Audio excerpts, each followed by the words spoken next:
কর্তব্য, যেমন আল্লাহ ওই তিনটি বান্দা করেছিলেন। লুকমান হাকিমের কিস্সা।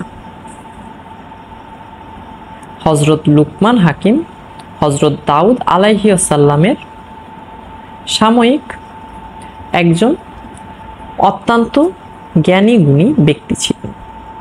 পবিত্র কুরআনে তার নাম উল্লেখ করত।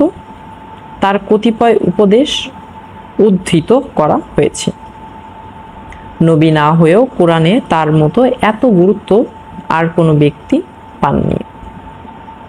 নবী বা রাসূল না হওয়া সত্ত্বেও তার কথাবার্তা ও আচরণে নবী সুলভ বিজ্ঞতা, বিচক্ষণতা ও সততা প্রতিফলিত হতো।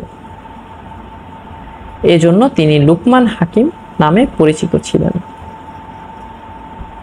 হযরত লুকমানের জন্মস্থান বা বংশ পরিচয় সংক্রান্ত কোনো তথ্য নির্ভরযোগ্য সূত্রে পাওয়া যায় না।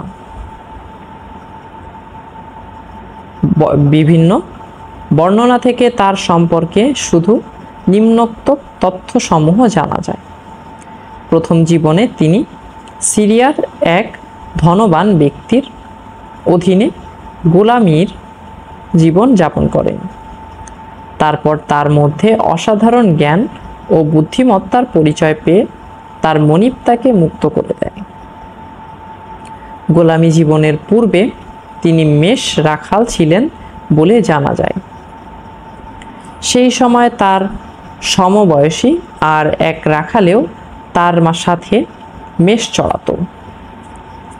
তাদের মধ্যে প্রগাঢ় বন্ধুত্ব ছিল। পরবর্তীকালে যখন হযরত লুকমান একজন হাকিম অর্থাৎ জ্ঞানী ব্যক্তি রূপে প্রসিদ্ধি লাভ করেন, তখন তার সেই বাল্য বন্ধুটি একদিন তাকে